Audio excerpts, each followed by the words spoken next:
Right, so whilst it certainly has not been widely reported, and despite questions finally getting asked, if not answered, about these actions in Parliament, the fact is that for well over a year now, the UK have been conducting surveillance flights from Cyprus over the Gaza Strip, and presumably passing on the information to Israel for their use.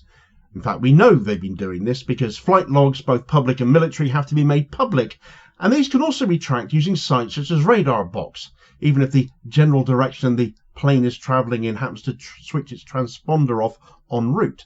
And this is exactly what the investigative journalists at Declassified UK have discovered through their dogged determination throughout all of this time to try and find answers to Britain's clearly quite active role in the atrocities Israel is committing, having taken place both under the Tories and also now under the government of Keir Starmer, who has recently visited that RAF base on Cyprus and perhaps rather stupidly made the public comment that there is a lot about what you do here that we cannot talk about.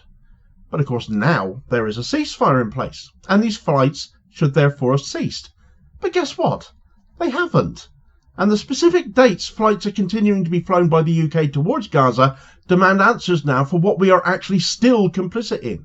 Because whatever is being carried out in our name, with our public money, cannot be any good. Right, so just because there is a ceasefire in place in Gaza now does not mean there has been a cessation in the spy flights being flown by the UK over Gaza, just as there is no useful information being put out in relation to these actions. The government clams up when they're asked, and that has been the case under Sunak's Tories and Starmer's Labour. Even when information has been requested in Parliament by MPs, it has been met with stonewalling. Functionally, all we do know for certain is that these flights are happening, and are happening from our RAF base on Cyprus, RAF Akrotiri, that has been there since the 1950s. It was originally built in connection with the Suez Crisis, but because of Cyprus's close proximity to both the Israeli and Gaza coastlines, the distance from RAF Akrotiri to Tel Aviv by air is only 180 miles, so a 40-minute flight time, it is rather nicely placed to fly into and out of Israel, and also Gaza. But why would Cypriot-based UK military flights be going into and out of Israel? And given these are all flights from a British base, they are flown with our assent, for some purpose, because there have been so many of them.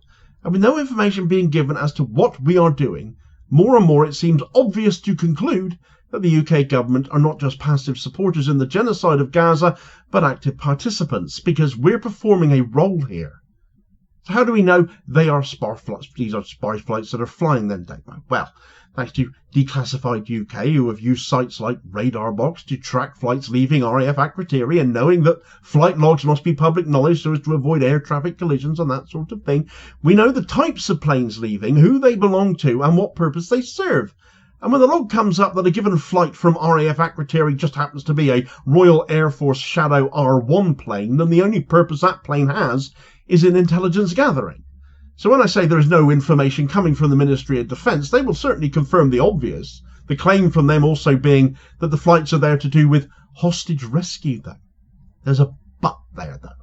Adding to that, of course, came Keir Starmer's visit to RAF Akrotiri last December, of course, and this excerpt from Middle East Eye nails the issue he himself ended up raising. Starmer's visit marks the first time a British Prime Minister has visited Cyprus in 53 years in an official capacity, and is considered important because the UK is a guarantor power for the island, which is divided between the Republic of Cyprus and the self-proclaimed Turkish Republic of Northern Cyprus, the TRNC. He visited RAF Akrotiri, one of 2 British bases on Cyprus, on Tuesday. Starmer was filmed telling the troops, "The whole world and everyone back home is relying on you." He added, "Quite a bit of what goes on here can't necessarily be talked about all of the time. We can't necessarily tell the world what you're doing." Since early December 2023, the RAF has flown at least 450 flights over Gaza using Shadow R1 aircraft deployed at RAF Akrotiri. Britain's Defence Ministry told Middle East Eye the flights gather intelligence, saying that information relating to hostage rescue is passed to the Israeli authorities. Now, the MOD have already stated what those spy flights are for, yet Starmer says a lot of what is going on out there cannot be talked about, though, begging the question of what else is going on. And that brings us to the here and now. The Gaza ceasefire. It is still holding, has been for roughly a month now, during which time there have been several rounds of hostage exchanges. There would be no reason for these spy flights to look for hostages, therefore, or to provide intelligence to Israel about their possible whereabouts. which wouldn't necessarily translate into their rescue anyway, since Hamas operatives would be there as well. And given Israel's preparedness to shoot their own people, Hannibal directives and all of that, rather than see them be taken hostage at all, it's no less credible to think they'd rather target that location with firepower than with a rescue team. And certainly Netanyahu's unwillingness to do everything necessary to bring their people home, never risking his own position of course, reinforces more and more people's beliefs that he is not an honest broker. And that's equally true in Israel. With no purpose to these spy flights then, why have they still been happening? Well, the exact dates they've been happening matter, and beg even more questions, as this excerpt from Declassified UK, published just before the most recent hostage releases took place. The Royal Air Force, RAF, has operated surveillance flights near Gaza on all 5 days of the ceasefire that Hamas released hostages, Declassified has found. No spy planes were sent towards the Strip on the other 20 days of the ceasefire. The latest flight by a shadow R-1 spy plane occurred on the 8th of February, when 3 Israeli men, Eli Sharavi, Or Levy, and Ohad Ben-Ami, became free from captivity. Evidence found by Declassified suggests the spy plane was in the air at the same time. Other hostages were released on the 1st of February and the 19th, 25th and 30th of January as part of the ceasefire deal between Israel and Hamas. Among them was the British-Israeli Emily Damari.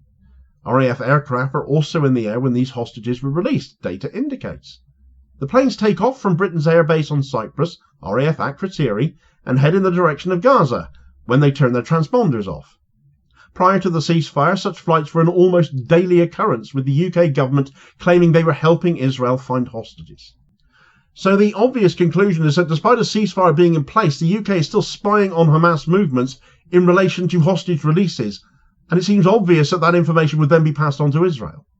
There is no need for flights relating to rescuing hostages or searching for them when a ceasefire that is seeing hostages get released anyway is taking place. So what does Starmer think he's playing at here?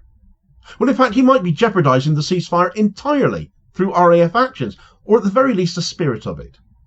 You see, the first phase of the ceasefire agreement explicitly states that all aviation, military and reconnaissance in the Gaza Strip shall cease for 10 hours a day and for 12 hours on the days when captives and prisoners are being exchanged.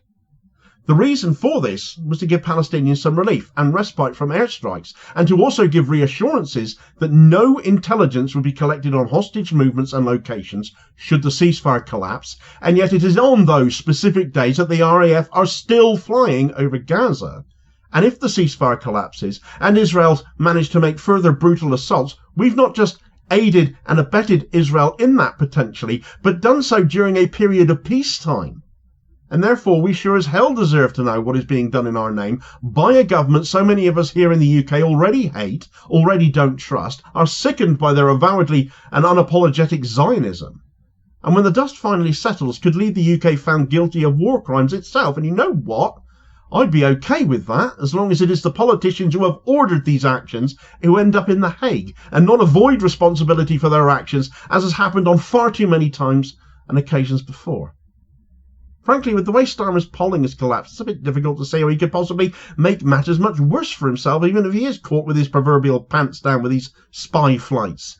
But in a sure sign of how out of ideas Team Keith are and how to find their way out of this polling mess they are in, they've decided to rehash around a good old-fashioned Corbyn bashing again. Yes, if in need of a positive spin, let's attack the guy who was Labour leader 5 years ago, and somehow try and blame him for everything that's going wrong for us now. Sad isn't a strong enough word for this pathetic bunch, is it? Get all the details of this joyfully backfiring on them in this video recommendation here as your suggested next watch. Please do also hit like, share and subscribe before you do so though, so as to ensure you don't miss out on all new daily content, whilst also supporting the channel at the same time, which is very much appreciated. And I will hopefully catch you on the next vid. Cheers folks.